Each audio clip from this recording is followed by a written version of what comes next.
Frères et sœurs, chers amis, bonsoir.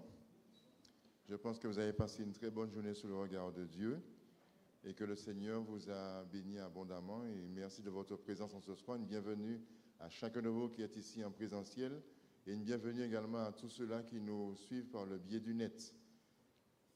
Les enfants, l'école, c'est demain. Vous avez quand même eu 15 jours pour profiter, mais il y a un petit pincement au corps quand même, hein, parce que les vacances sont agréables. Mais pour apprécier les vacances, il faut travailler, il faut aller à l'école. Je vais vous inviter à vous mettre à genoux et ensemble, on va prier.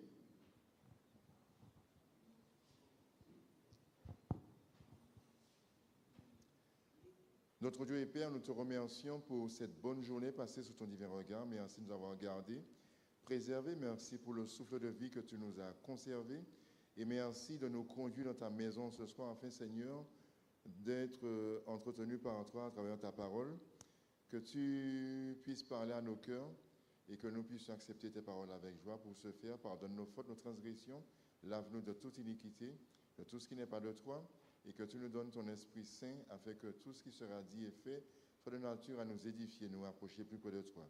Bénis le frère Luc Yéolin qui va parler en ton nom ce soir, que tu le fortifies, que tu lui accordes une double portion de ton Esprit Saint.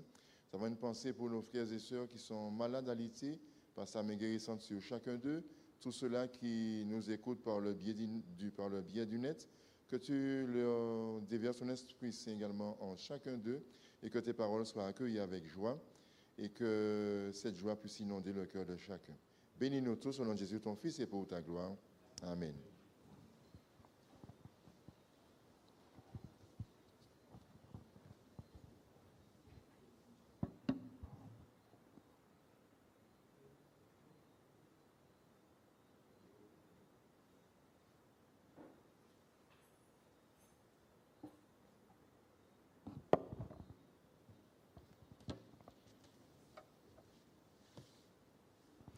Bonsoir à tous. Chers amis, chers frères et sœurs, membres de la grande famille de Dieu, que Dieu vous bénisse. Je veux croire que nous avons passé une agréable journée et que la journée elle est un peu chaude, mais Dieu nous bénit à travers tout cela. Il faut tout cela pour pouvoir faire un monde et pour vivre, parce que ce sont des bénédictions que Dieu nous accorde à travers toutes ces choses, la pluie, la chaleur, etc. Mais étant assemblés en ce soir, nous sommes là pour pouvoir étudier la parole de Dieu, n'est-ce pas? Autour d'une réflexion, parce que la parole, sa Bible, sa sainte parole est remplie de bienfaits, de multiples façons pour nous de nous comporter dans la vie, que ce soit sur le plan moral, physique, spirituel et aussi de la santé. Mais ce soir, la réflexion va tourner autour du texte dont je vais vous inviter à prendre avec moi le livre de 2 Rois, chapitre 7, à partir du verset 1er. Et ce texte nous révélera ce que Dieu veut que nous fassions pour lui. Ce que Dieu veut dans cette mission que nous sommes, que nous soyons à l'œuvre pour lui. Avant de pouvoir commencer à lire, je vais vous inviter à incliner la tête pour une prière. Éternel, nous te louons, nous t'exaltons, nous te remercions infiniment pour ton amour. Bénis chacun de nous, Seigneur. Accorde-nous le pardon de nos péchés, de nos iniquités. Remplis-nous ton Esprit Saint. Bénis ceux qui sont ici dans cette salle. Bénis ceux aussi qui nous écoutent par le biais du net, Seigneur, et autres, mais que cette bénédiction soit partagée. Mais merci Seigneur pour ton amour, merci Seigneur pour ta parole, au nom de Jésus ton Fils et pour ta sainte gloire. Amen. Je l'ai titré « Lève-toi et va ». Dieu nous dit tous les jours de nous lever et d'aller. D'aller où? Nous allons voir ça ensemble. Je vous invite à prendre le texte, nous allons commencer à lire. Élisée dit, « Écoutez la parole de l'Éternel. Ainsi parle qui? L'Éternel. Et demain, À cette heure, on aura une mesure de blé, de fleur de farine plutôt, pour un cycle, et 2 mesures d'orge pour un cycle à la porte de Samarie. L'officier sous la main duquel s'appuyait le roi répondit à l'homme de Dieu. Quand l'Éternel ferait de fenêtres au ciel, pareille chose arriverait-elle? Et Élisée dit, tu le verras de tes yeux, mais tu n'en mangeras point. Il y avait à l'entrée de la porte 4 lépreux qui se dirent l'un à l'autre, quoi? Resterons-nous ici jusqu'à ce que nous mourions? Si nous songeons à entrer dans la ville, la famine est dans la ville, et nous y mourrons. Et si nous restons ici, nous mourrons aussi également. Alors, allons nous jeter dans le camp des Syriens. S'ils nous laissent vivre, nous vivrons. Et s'ils nous font mourir, nous mourrons. Ils partirent donc au crépuscule pour se rendre au camp des Syriens. Et lorsqu'ils furent arrivés à l'entrée du camp des Syriens, voici, il n'y avait personne. Nous allons continuer cela tout à l'heure, progressivement. D'accord? Nous voyons ici que le peuple, la ville de Samarie est assiégée. Par qui? Par le roi Ben-Hadad, le roi de Syrie. Ah, c'était une guerre. Et quand une ville ou un peuple était assiégé, c'était quoi? Parce que les villes étaient comment? C'était des villes qui étaient entourées d'une muraille. Et donc, il y avait parfois une seule porte. Et voilà que devant cette porte et autour de cette ville, toute cette armée s'est dressée, les obligeant de rester dans la ville. Et voilà que la ville, normalement, dans la vie normale, il fallait sortir pour pouvoir s'alimenter. Et puis, il y avait un commerce qui se faisait au niveau de cette ville. Et voilà que blocage, confinement, n'est-ce pas? Nous avons eu cela, le confinement, où nous étions obligés de rester à la maison. Et c'est cela. Le peuple était confiné à rester là. Et voilà, ça perdurait pendant des jours et des jours. Et la famine progressait, il n'y avait plus rien à manger. Jusqu'à ce qu'un jour, qu'est-ce qui se passait? Si nous lisons au chapitre 6 et au verset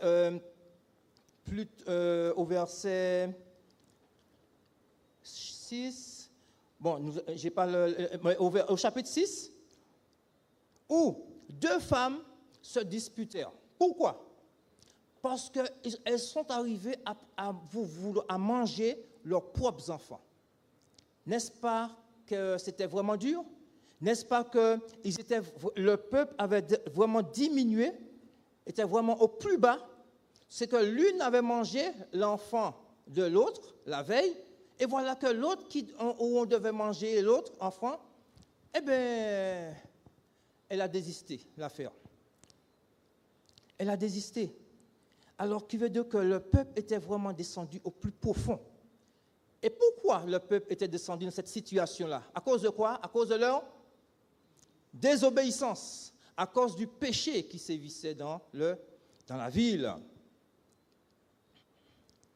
Verset 1er nous dit, Élisée dit, écoutez la parole de l'Éternel. Ainsi parle l'Éternel, demain, à cette heure, on aura une mesure de fleur de farine. Mes amis, demain ici, c'est quoi pour nous, en tant que peuple chrétien? Demain, c'est quand Jésus reviendra. Il va restaurer ce monde où nous vivons, dans cette disette, dans cette famine, n'est-ce pas? Demain, on aura tout ce que Dieu nous a promis. Il n'y aura plus de deuil, plus de mort, plus de maladie, plus rien. Nous serons restaurés. Et Dieu s'est servi de son serviteur Élisée pour annoncer de bonnes choses à son peuple. Demain, à cette heure, on aura une mesure de fleur de farine pour un cycle et 2 mesures d'orge pour un cycle à la porte de Samarie. Et voilà que à la porte de Samarie résidaient qui? 4 lépreux. 4 lépreux résidaient, au verset 3, 4 lépreux résidaient à la porte de Samarie. Pourquoi étaient-ils là, mes amis? Étant lépreux, avaient-ils leur place dans la ville? Non, puisque dès qu'on était malade de cette lèpre, eh bien, il fallait être en quarantaine. il fallait sortir de la grande civilisation et se mettre loin de tout le monde. Et voilà qu'ils n'avaient plus contact avec la ville. Alors, voilà que la ville était assiégée. Eux, ne pouvant pas non plus s'alimenter, ils sont restés à la porte. Peut-être ils se sont dit, bof, les gens de la ville vont nous envoyer quelque chose pour manger. Mais s'ils n'ont pas quelque chose pour manger, allez voir les lépreux. Et voilà qu'en face d'eux, il y a aussi une armée. Ils se sont dit quoi? Alors, ils se sont posés, ils sont restés là, ils se sont dit, mais finalement, si on rentre dans la ville, nous allons mourir. Et si nous restons ici sous place, là, assis là, à croupir là sous place, nous allons aussi mourir.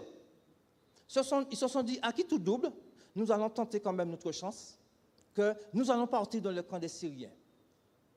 Parce que les Syriens n'attendaient que ça, qu'une personne de la ville sorte, tape. C'est comme si le chat qui attendait le rat devant le trou. Une fois que le rat sort, le rat il est frappé. Eh bien, ils se sont dit, bon, nous allons tenter notre chance et sortir et aller dans le camp des Syriens. Mais savez-vous, mes amis, Dieu a un plan pour chacun de nous.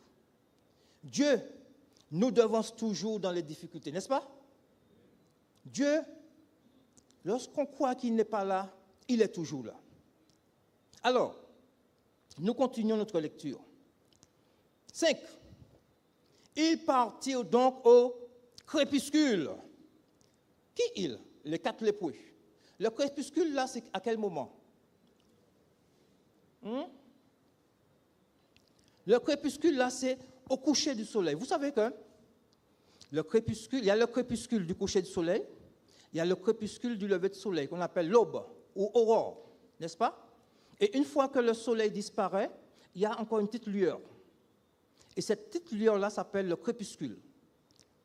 Et là, on nous dit que ils partirent donc au crépuscule pour se rendre au camp des Syriens.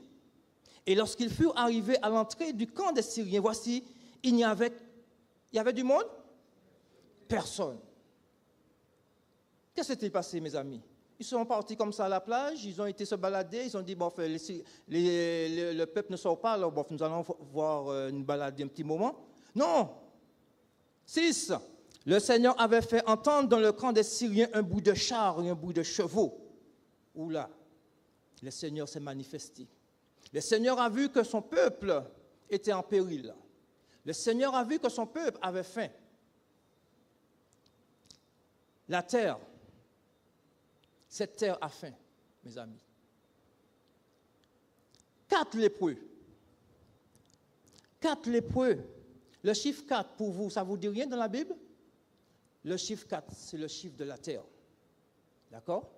Le chiffre de la terre. Le chiffre 4 est prononcé 279 fois dans la Bible. Et ce chiffre, pourquoi le chiffre de la terre?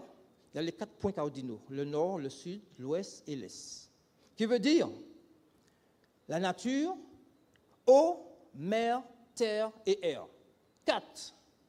Et nous avons plusieurs exemples depuis l'Ancien Testament comme dans le Nouveau Testament, des exemples de 4. Nous avons dans le sanctuaire, où il y avait les quatre coins pour l'autel des holocaustes. Et jusque dans le Nouveau Testament, il nous est fait aussi mention de 4.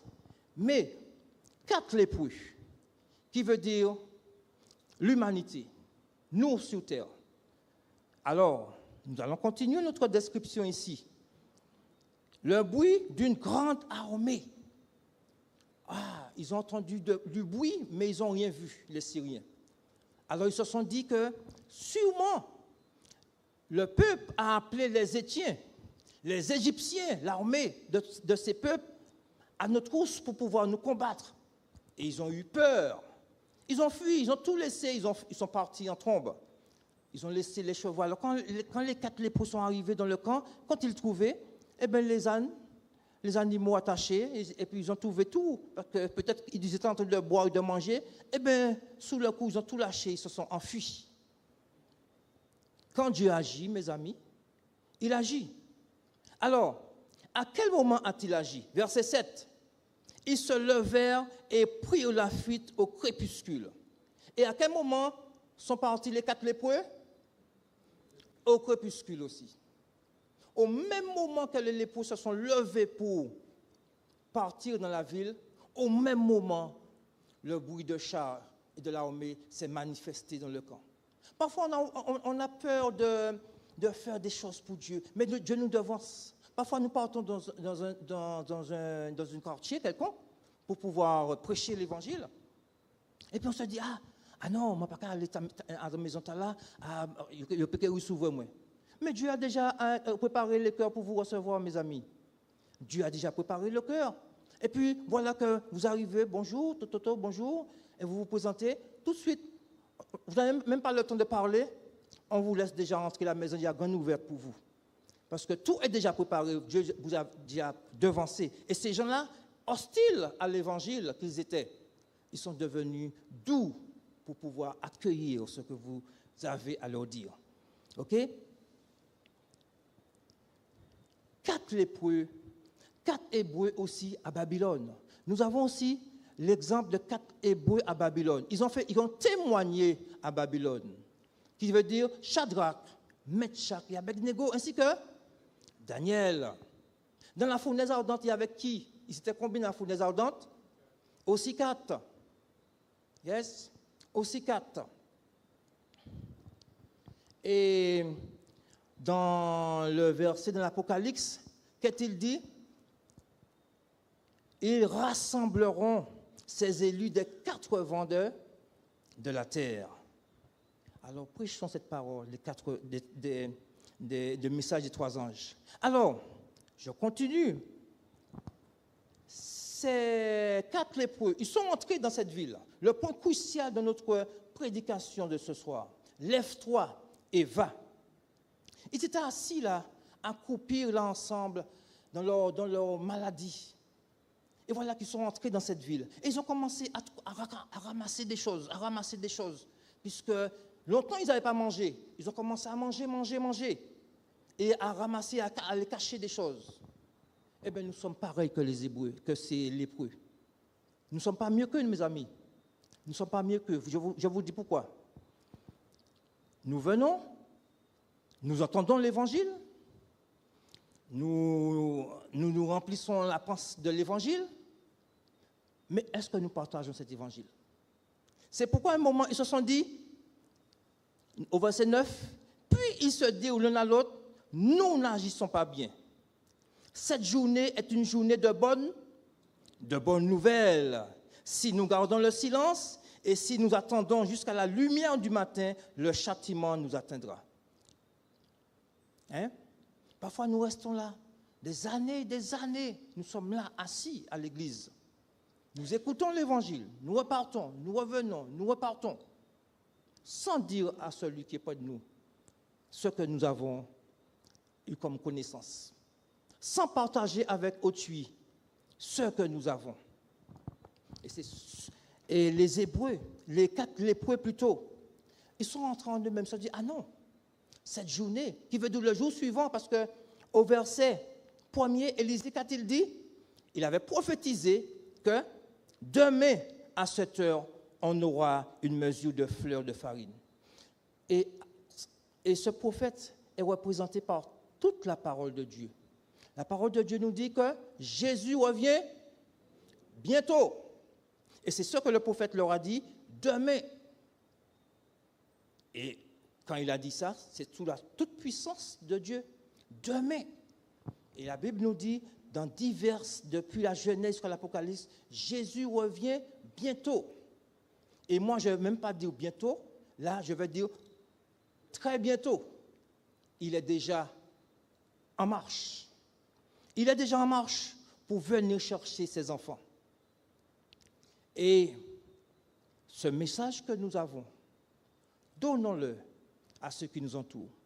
Donnons-le à ceux qui soupirent après ce message, qui meurent parce que dans cette vie, il y avait la famine. Qui veut dire la famine? Qui veut dire les gens étaient sans nourriture, sans eau. Et dans ce monde, les gens sont en train de périr. Ils sont en train de mourir autour de nous sans avoir entendu un mot de l'évangile, n'est-ce pas? Sans avoir entendu un mot de l'évangile. C'est ça la famine. Cette terre est dans une famine spirituelle. Cette terre est dans une famine spirituelle que nous avons la clé de cette nourriture. Donnons-leur cette nourriture. Alors, nous continuons. Je reprends le verset 9. Puis il se dit l'un à l'autre, nous n'agissons pas bien. Cette journée est une journée de bonne nouvelle. Nous avons une bonne nouvelle, mes amis. Nous avons une bonne nouvelle, mais nous ne voulons pas la partager. Nous avons cette bonne nouvelle, mais nous la gardons pour nous. Nous avons cette bonne nouvelle, mais nous voulons égoïstement la garder en nous-mêmes. Se dire que, bon, chaque bête a fait la garder pour son âme. Mais cette bonne nouvelle, elle nous a été donnée pour la partager, pour la donner, pour que l'autre soit aussi sauvé. Parce que dans cette affaire, ce n'est pas une affaire personnelle, parce que Dieu aurait pu se servir des anges, n'est-ce pas, pour pouvoir accomplir cette mission. Mais il a dit non, il va se servir des semblables, des humains que nous sommes, pour porter ce message. Et voilà qu'il s'est servi de 4 lépreux. Qui sont ces 4 lépreux? Des hommes rejetés de la société. Et c'est pourquoi la Bible nous dit, il se sert des choses viles, des choses faibles de ce monde. Il ne va pas se servir des choses extraordinaires, des grands hommes. Parfois, le tout petit. Nous avons hier eu un petit garçon qui nous a chanté un chant merveilleux. Il a chanté un chant que... demande le titre du chant. J'ai un Dieu admirable, il a un grand Dieu. Voilà, j'ai un grand Dieu. Et je pose la question, tenons-nous à ce grand Dieu? S'il a dit qu'il a un grand Dieu, nous aussi c'est un grand Dieu pour nous. Il doit être un grand Dieu pour chacun de nous. Et si nous avons la conviction qu'il est un grand Dieu pour nous, partageons ce que le grand Dieu fait pour nous. Parce que lorsque nous disons que nous avons un grand Dieu, ça veut dire que nous savons ce qu'il a fait pour nous, n'est-ce pas? Nous savons ce qu'il a fait pour nous. Parce qu'on ne peut pas dire qu'une personne extraordinaire sans connaître cette personne, sans ne pas avoir vécu quelque chose avec cette personne, qui veut dire un bienfait de cette personne. Ah ouais, vous dire, mais c'est là, ouais, il est comme ça. Non, parce que cette personne nous a fait du bien. Cette personne a fait quelque chose qui nous a donné un émoi, quelque chose de bien. Et bien voilà, chaque jour, le souffle de vie seulement que nous avons, c'est une bénédiction. Parce que beaucoup vont se coucher, et puis demain, on les met dans un sac. N'est-ce pas? Parce qu'ils ne se sont pas réveillés. Lorsqu'on se réveille le matin, on sort de cette mort. Parce que c'est une mort, le sommeil. Hein? Une mort, parce qu'on ne sait rien. Eh bien, on se réveille. C'est une grande, grande, grande bénédiction. Parce que, rappelons-nous de la petite servante de la femme de Naaman. Elle était dans un pays étranger. Mais elle a témoigné. Elle s'est dit, si mon Seigneur était auprès du prophète qui est à Samarie, le prophète le guérirait de sa lèpre. N'est-ce pas? Lorsque nous connaissons Dieu, n'hésitons pas à partager ce que Dieu a pour nous. N'hésitons pas à dire, à garder pour nous, à dire, bon, fais ça ou les, je fais ça, dans si moi. Non. Invitons-les dans ce chemin. L'Église va bientôt rentrer en campagne, mes amis. Nous aurons aussi des invitations à faire autour de nous. Invitons ces âmes. Ne laissons pas les bancs vides, mais invitons-les à entendre, à venir entendre cet évangile. Car, pour ne pas entendre demain que lorsque Jésus reviendra, vous aviez ce message et vous ne me l'avez pas partagé ni donné. Et ces âmes qui seront perdues, eh bien, leur sang retombera sur nous. Et qui veut dire, si leur sang est retombé sur nous, nous serons dans le même feu qu'eux, parce que nous n'aurons pas fait le nécessaire. Le témoin du Christ parle toujours de Jésus, n'est-ce pas? Le témoin de Jésus parle toujours de Jésus. Alors, il nous a dit au verset 10, ils partirent et ils appelèrent les gardes de la porte de la ville. Alors, vous avez compris ici quelque chose? Les 4 lépreux qui n'avaient pas de contact avec les gens de la ville, qui n'avaient pas de dialogue, puisqu'ils étaient des rebuts de la société, ils étaient rejetés. Voilà qu'ils ouvrent un dialogue avec les gardes, avec les gens du peuple.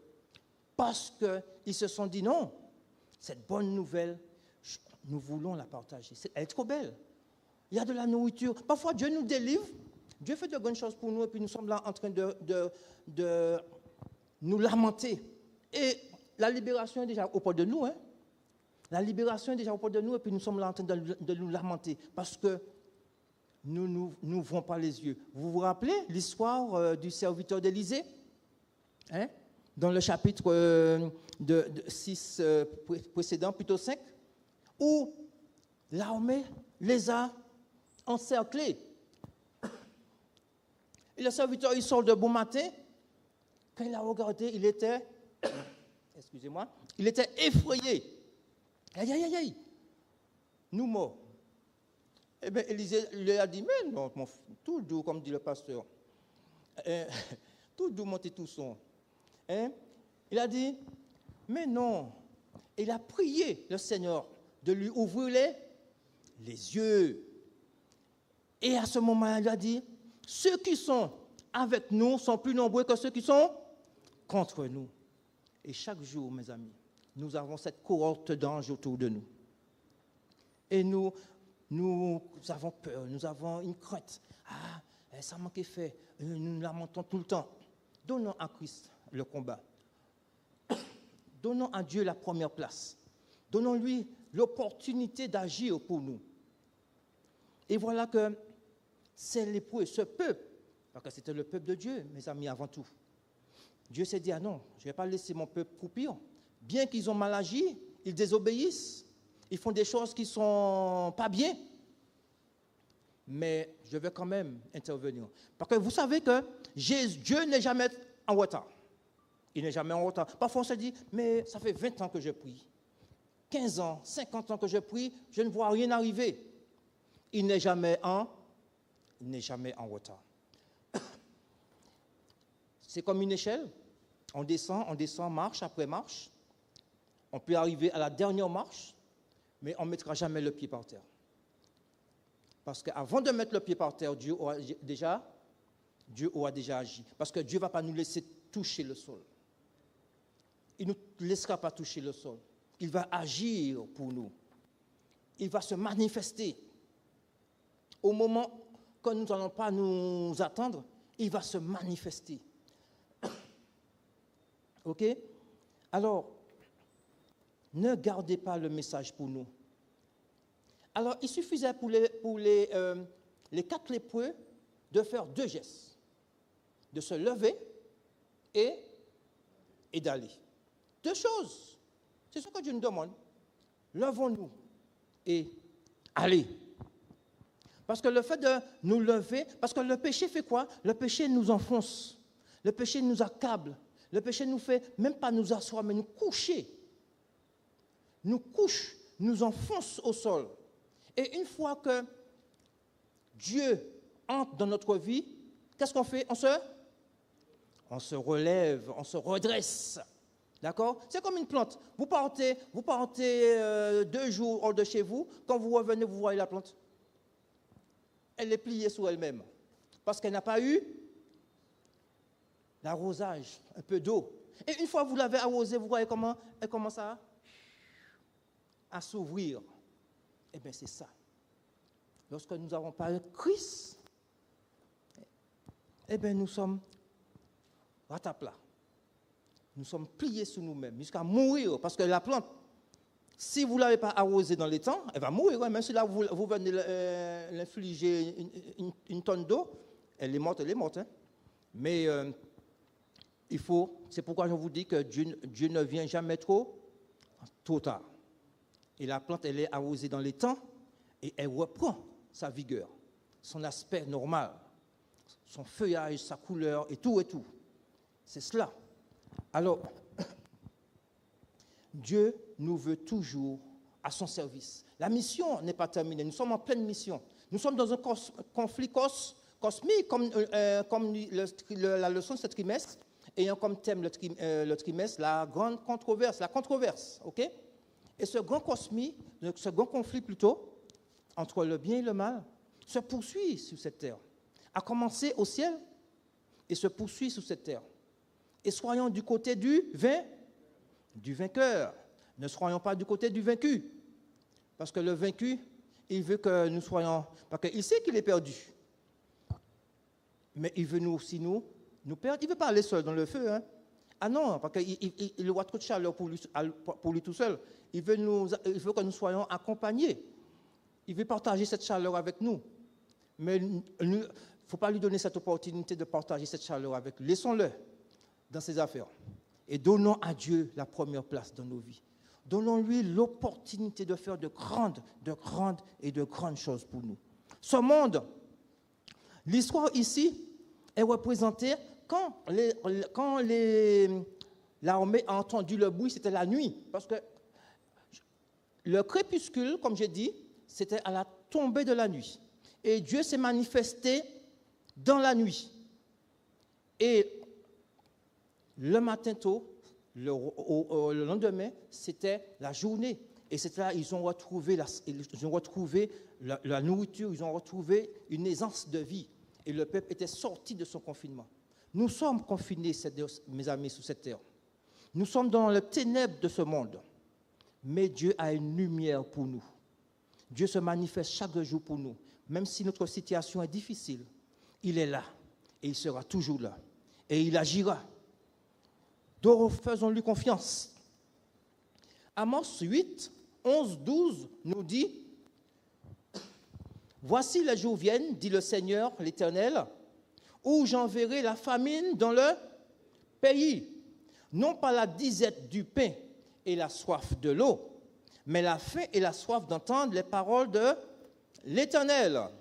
Ils iront ça et là pour chercher la parole de l'Éternel et ils ne la trouveront pas. » Il y aura un temps où la disette, ce ne sera pas la faim comme le peuple là, de la nourriture, mais la faim d'entendre des paroles de Dieu. Parce que, vous savez, quand Ésaïe a annoncé cela au peuple, que demain, il y a un officier, il s'est moqué de l'Église, il dit, hey, qu'est-ce qu'il raconte là? Quand Dieu va mettre des fenêtres au ciel, ces choses n'arriveront pas. Mais c'est ce que nous voyons. Lorsque nous prêchons parfois à certaines personnes, ils se moquent de nous aussi pareil. Ils se disent, mais qu'est-ce que tu racontes là, Jésus? Mais ça a fait 4000 ans, 2000 ans, d'année en année. Quelqu'un m'a dit dernièrement, mon arrière-grand-père prêchait ça, que Jésus revient. Il part jamais viré. Alors, ce sont les mêmes propos de cet homme. Quand l'Éternel mettra des fenêtres dans le ciel, pareille chose n'arrivera. Et cet homme est resté endurci dans sa chose. Et cet homme a-t-il survécu? Il est mort. Il est mort. Et c'est là pourquoi il est mort, écrasé à la porte de la ville. Et ces âmes aussi qui vont désobéir, qui ne vont pas prendre conscience, qui ne vont pas prendre position pour Dieu, lorsqu'on viendra leur prêcher l'évangile, ils seront aussi perdus. Ils seront aussi perdus. Donnons à Dieu la première place. Il est temps pour nous de regarder à Jésus. Il est temps pour nous de lui donner cette place qu'il nous réclame dans nos cœurs. D'accord? Quand les deux femmes se disputaient pour l'enfant qui devait être mangé ou pas, le roi, qu'a-t-il fait? Quand il a déchiré ses vêtements, mais il n'a pas déchiré son cœur. Et c'est son cœur qui devait déchirer. D'accord? Il a déchiré ses vêtements, il est resté à la verticale, mais il n'a pas été il est resté à l'horizontale plutôt, mais il n'a pas été à la verticale, qui veut dire aller vers Dieu. Parce que son but, c'était de tuer Élisée. Parce qu'il s'est dit que s'il y a cette famine, c'est à cause d'Élisée. Élisée était visé dans cette affaire. Et Élisée était visé dans cette affaire. Les femmes sont venues se plaindre à lui. Il s'est dit, ah ouais, si demain je n'ai pas la tête d'Élisée. Il n'a même pas écouté ce que les femmes lui ont dit. Il était obnubilé par Élisée. C'est de détruire cet homme, de l'anéantir, de le stopper dans tout ce qu'il raconte. Le Seigneur, c'est ce que aussi l'ennemi veut. Lorsque nous sommes des serviteurs de Dieu, il nous attaque. Il nous donne des épreuves, des difficultés dans nos vies. Soyons forts, mes amis. Prions. C'est le temps pour nous de marcher à genoux. C'est le temps pour nous de prier sans cesse. 1 Thessaloniciens 5. De donner à Dieu la valeur qu'il doit avoir. Avoir des moments de prière ensemble, que ce soit en famille, que ce soit entre frères et sœurs, des moments d'église en prière. C'est cela.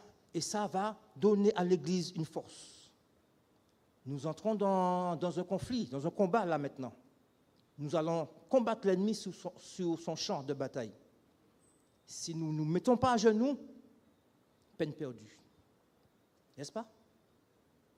Parce que nous sommes dans le monde, mais nous ne sommes pas du monde. Alors, l'avez-vous fait, mes amis?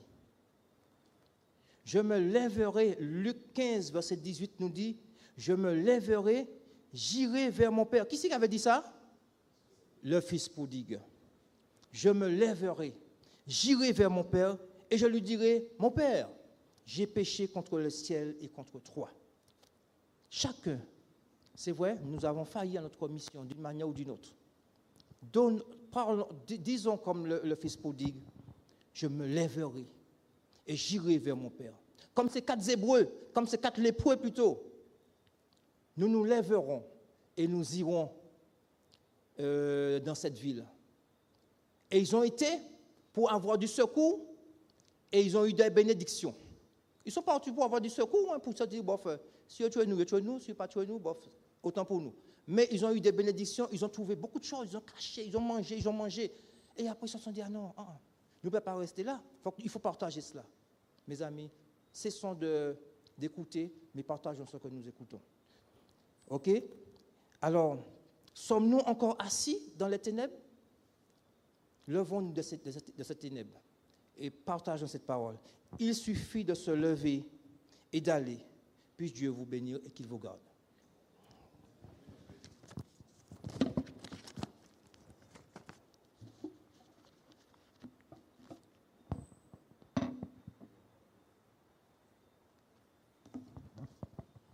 Je vais vous inviter à vous lever et nous allons clore par la prière.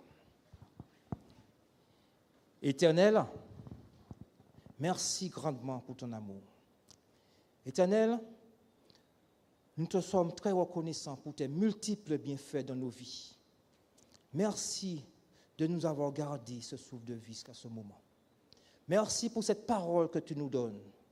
Merci pour le pardon, pour ton Esprit Saint, pour la clairvoyance que tu nous donnes, mais de nous permettre que chacun nous puissions nous lever pour Christ comme un seul homme et prêcher avec force cette parole. Car au dehors, il y a cette famine qui existe et donnons à ces âmes cette parole pour les donner, pour leur permettre de vivre une vie heureuse, une vie nouvelle. Seigneur, purifie-nous, Seigneur. Manifeste-toi dans nos vies. Entends, Seigneur, que notre témoignage soit puissant, que les hommes puissent voir à travers nous des êtres saints, des hommes ayant un évangile éternel et qui vont l'annoncer aux habitants de cette terre, Seigneur. Garde-nous et purifie-nous encore une fois. Bénis-nous, bénis chacun de nous. Ce conflit n'est pas terminé. Nous continuons à combattre. L'ennemi, il est déchaîné.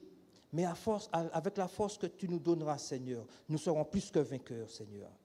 Tu es le Dieu de l'impossible. Et à travers n'importe quoi, tu peux te manifester. Et nous te glorifions pour cela, Seigneur. Merci pour ton amour. Merci pour tes multiples bienfaits. Merci de nous accompagner ce soir à nos demeures respectives. Merci, Seigneur, pour ceux qui nous écoutent, qu'ils soient bénis par toi, Seigneur. Que cette bénédiction soit partagée. Ceux qui sont malades physiquement, dans leur chair, ceux qui sont malades aussi spirituellement, qu'ils remontent cette pente avant qu'il ne soit vraiment trop tard. Qu'ils reviennent à toi entièrement, avec force. Tu nous délivres, comme tu as délivré ce peuple de cet esclavage, de cet ils étaient assiégés, Seigneur. Nous sommes assiégés, mais avec toi, nous sommes libres, Seigneur. Merci pour tout. Nous t'avons prié au nom de Jésus, ton Fils, et pour ta sainte gloire. Amen. Que Dieu vous bénisse et qu'il vous garde, et nous vous donnons rendez-vous très prochainement.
Oh, oh, oh, oh. Si je me tais, oh, j'apprendrai à écouter la voix du bon berger quand je l'entends. Oh, je comprends qu'il a payé pour ma liberté. Quand je t'ouvre mon cœur, je te vois, ô Seigneur. Quand je t'ouvre mon cœur, je t'entends me parler. Et ta loi dans mon cœur, toujours oui demeure. Et ta vie à chaque heure coule comme un torrent. Coule comme un torrent. Oh, oh, oh. Si je me tais, si je me tais, oh, j'apprendrai à écouter la voix du bon berger. Quand je l'entends, oh, je comprends qu'il a payé pour ma liberté. Quand je t'ouvre mon cœur, je te vois, ô Seigneur. Quand je t'ouvre mon cœur, je t'entends me parler. Et ta loi dans mon cœur, toujours oui demeure. Et ta vie à chaque heure coule comme un torrent. Coule comme un torrent. Oh, coule, coule, coule, coule, coule, coule comme un torrent. Oh, oh, oh, oh. Coule, coule, oui, coule, coule, oui, coule, coule comme un torrent. Oui, dans ma vie. Coule, coule, oui, coule, coule, oui, coule, coule dans ma vie. Coule, coule, coule, coule, que ta vie coule en moi, coule en moi.